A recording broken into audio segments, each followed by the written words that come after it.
In typical fashion, here I am recording my ranking of all of the previous year's movies in August of the next year. I always try to get these end of the year rankings out by March or April, and of course that never happens. I apologize, I'll try to do better next year. So for this list, I have 33 movies. If you want to see the list of movies in no particular order, check out the description below. I will have some mild spoilers, but nothing serious. Also, because I don't do YouTube or film criticism full-time or anything like that, a lot of the movies last year that I heard weren't very good, I just simply didn't waste my time and money with. That's the reason why there's so few compared to other YouTubers. Also, here is a list of movies that I wanted to get around to watching but just couldn't find the time.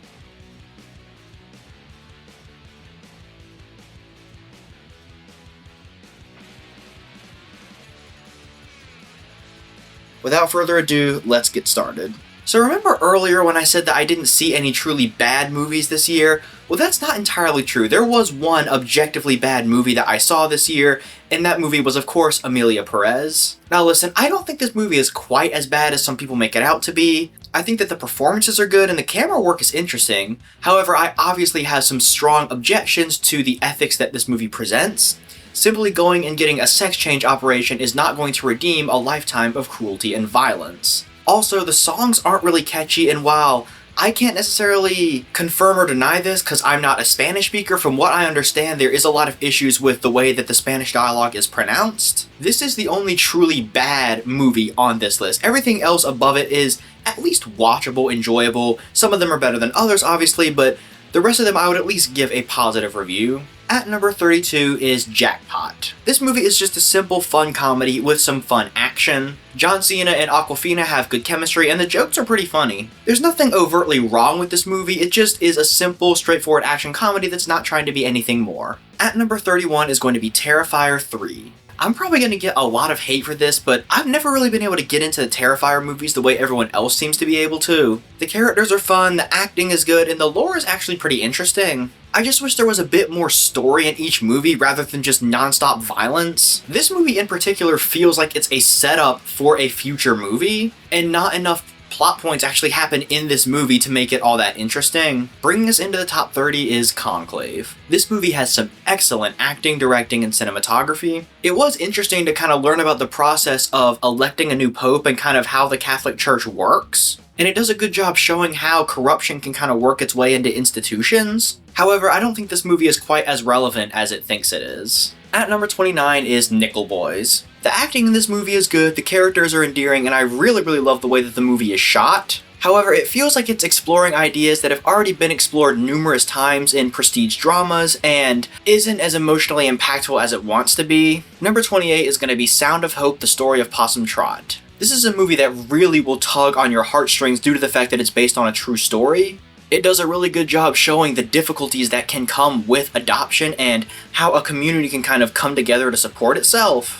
However, I will admit that the pacing of this movie just feels a little bit off, mostly just due to the order in which the real-life events happened. Number 27, Monkey Man. Monkey Man was kind of advertised as an Indian John Wick, but that's not really what this movie is. It's more of an examination of the decline of Hindu culture told through the lens of an action revenge thriller. It's a really interesting genre bender that's actually a really good directorial debut from Dave Patel. However, I just wish there was a bit more to the story. Number 26 is going to be Joker Folie à Deux. This movie is not nearly as bad as I thought it was going to be.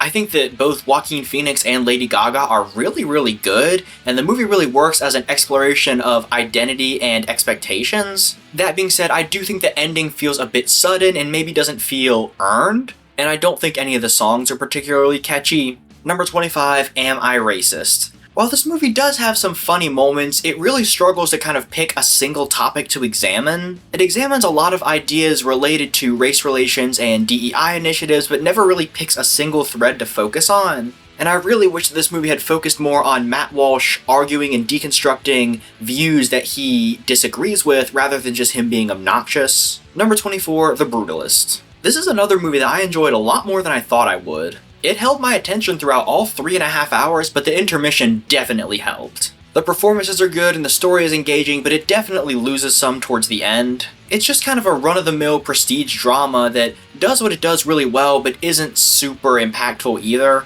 Number 23 is going to be A Complete Unknown. Timothée Chalamet's acting and singing is fantastic, and the rest of the actors like Edward Norton, Elle Fanning, Monica Barbaro, and Boyd Holbrook are also really good. However, I just wish that the plot of this movie kind of flowed a little bit more smoothly and kind of came to more of a definitive crescendo. Number 22 is going to be Deadpool and Wolverine. Now granted, this is the movie that I could see going up the most if I ever sit down and rewatch it. I've only had time to watch it once though. The film is very fun and very funny, but it's also very forgettable. The chemistry between the two leads is awesome, and most of the jokes do work. However, it definitely relies on the shock value that comes with fan service and Easter eggs. I do wish that the actual plot of this movie flowed a little bit better and made a little bit more sense. Number 21, MaXXXine. This is another film that I think got way more hate than it deserved. I really love the aesthetic and the look of this movie, and the character of MaXXXine is one of the more interesting protagonists we've had in recent horror. However, the twist ending of this movie is incredibly obvious, and the social commentary doesn't always work. Bringing us into the top 20 is The Fall Guy. The performances in this movie are fun and the action's really creative. However, the story of this movie just isn't very engaging, and it really lacks a sense of forward momentum. It also feels like it's trying to explore a few too many themes at one time.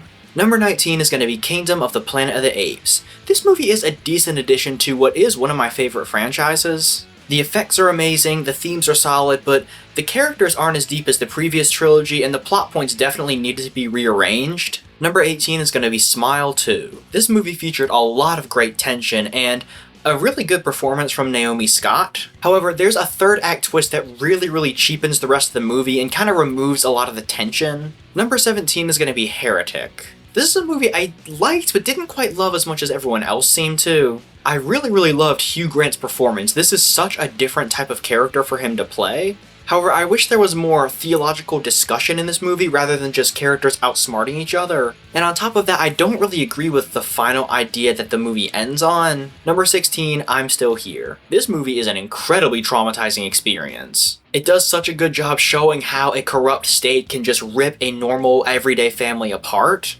That being said, I do think the beginning and the end of this movie could have been trimmed down more. Bringing us into the top 15, Juror number 2. The performances in this movie are excellent and the characters are really layered. It does a really good job kind of setting up a thought-provoking ethical dilemma.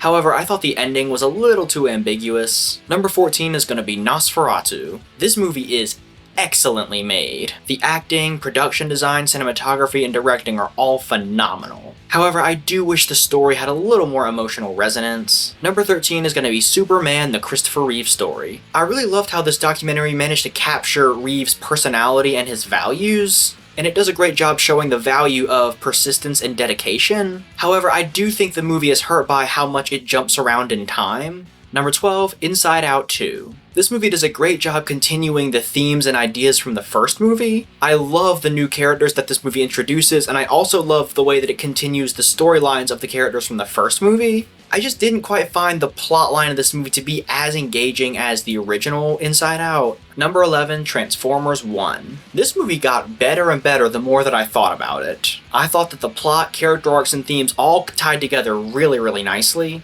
This is really how you do an origin story movie. Bringing us into the top 10, Anora. I really liked this movie. The performances are great, the cinematography is great, and I really love the way that the movie handles tonal shifts. It manages to be genuinely really funny while also being heartbreaking and surprisingly thematically rich. If I had to throw one criticism at it, is that I do wish we got a little bit more explanation as to why the Ivan character does what he does at the start of the movie. But overall, I'm not necessarily upset that this movie won Best Picture. It's obviously not my favorite of the Best Picture nominees, but I'm not angry about it. Number 9, Rebel Ridge. This is by far the best straightforward action movie this year. I love the way that the movie is able to build a lot of tension and suspense using filmmaking techniques. Aaron Pierre is fantastic. He's able to communicate so much emotion just through his body language and facial expressions. The movie also provides a little bit of social commentary on corrupt law enforcement in rural areas. If I had to throw one criticism at it, I would say that the ending is a little bit contrived. I don't love the final beat that the movie ends on, but overall still an excellent movie, and I'm really looking forward to seeing Aaron Pierre as Jon Stewart. Number 8, Longlegs. This is yet another fantastically made movie. The The cinematography, editing, score, and aesthetic are perfect. I love the way that this movie kind of slowly builds suspense and sets up dominoes that it knocks down later. Nicolas Cage gives the best performance he's given in a long time, and Micah Monroe establishes herself as an up-and-coming horror protagonist. However, I do feel that the ending of this movie was a little bit contrived. Some of the characters act in ways that don't quite make sense, but overall, another really solid movie from Oz Perkins. Number 7. The Substance. This movie is an excellent examination of superficiality and identity. The performances and the directing are great, and I love the way that the movie uses close-ups and camera movements to communicate information. I also really like the way that the movie communicates how the substance works, because it's really, really easy to follow and make sense diegetically. I do think that, like the past 3 movies, the ending of this movie got a little bit over the top. Number 6. Alien Romulus. This movie was a fantastic return to the franchise. It perfectly captures the aesthetic and the tone of the original 2 films, and I love the way that it's able to use kind of the same obstacles and plot points as some of the earlier Alien movies, but add just enough new factors so that it feels refreshing. And this is genuinely one of the most tension and suspense-filled movies of the year. That being said, I do wish that the ensemble of characters outside of just the 2 or 3 leads had a bit more to them. Bringing us into the top 5, Abigail. This movie is yet another great horror comedy from Radio Silence. It manages to be filled with some fun characters, a lot of plot twists, and some interesting spins on traditional vampire lore. The characters are a ton of fun, and the movie does a really good job making you root for them even though they're all very flawed people. While it's by no means a super deep or thematically rich film, sometimes you just want a fun movie-going experience. Number 4. The best Christmas pageant ever. This movie was such a great return to just simple, fun, faith-based Christmas movies. I love the way that the movie is able to tell a really heartfelt story while also providing some commentary on like church culture. The movie also has plenty of humor and some really endearing characters. I kind of wish that Dallas Jenkins would do more stuff like this rather than just focusing on The Chosen, and I'm definitely excited to see what he does next. Bringing us into the top 3, Wicked. So fun fact, I actually got to see the play Wicked at a professional theater when I was studying abroad in London one semester during college. The acting and the singing in this movie are incredible. The defying gravity scene gave me goosebumps. I love the way that the movie is able to kind of take the pre-established Wizard of Oz lore and reframe it so that the audience can empathize with Elphaba and her cause. That being said, I do feel like the plot points were a little bit disjointed. I wish that Elphaba's goals were a little bit more well-defined. There also are a few too many prequel moments. I don't know if I needed to see why the yellow brick road is yellow, or how the witch got her hat and her cloak and her broom, but overall this was still a really fun movie, and I'm really excited for Wicked Part 2 later this year. Our runner-up is going to be Dune Part 2. This is by far the best made movie of last year. The cinematography, editing, performances, directing, and just the overall filmmaking are sublime. This movie honestly is more of an experience than it is a story. And while this movie does make some changes from the book, I actually like a lot of the changes that they make because it actually benefits the story and kind of adapts to the medium of cinema. If I had to throw a criticism at it, I do feel like Paul's internal conflict wasn't as well defined as it could be. That being said, this is a movie that gets better every time I watch it, and I could see it moving up to number 1 at some point. But as of right now, my favorite movie of 2024 was The Wild Robot. This is such an inspiring movie about community and parental relationships. The animation is astounding, the voice acting is great, and the score is fantastic. And I love how much of this movie communicates information without using dialogue, it's just visual storytelling. This movie absolutely proves that DreamWorks still has it. So that's it, that's my list. What were y'all's favorite and least favorite movies of 2024? Let me know in the comments below. As per usual, if you want to see more videos like this, click this playlist right here. Be sure to like and subscribe this video, that helps get it out there for other people to see. And be sure to hit subscribe if you want to see more of my content. Thank you so much for watching, have a good day, bye.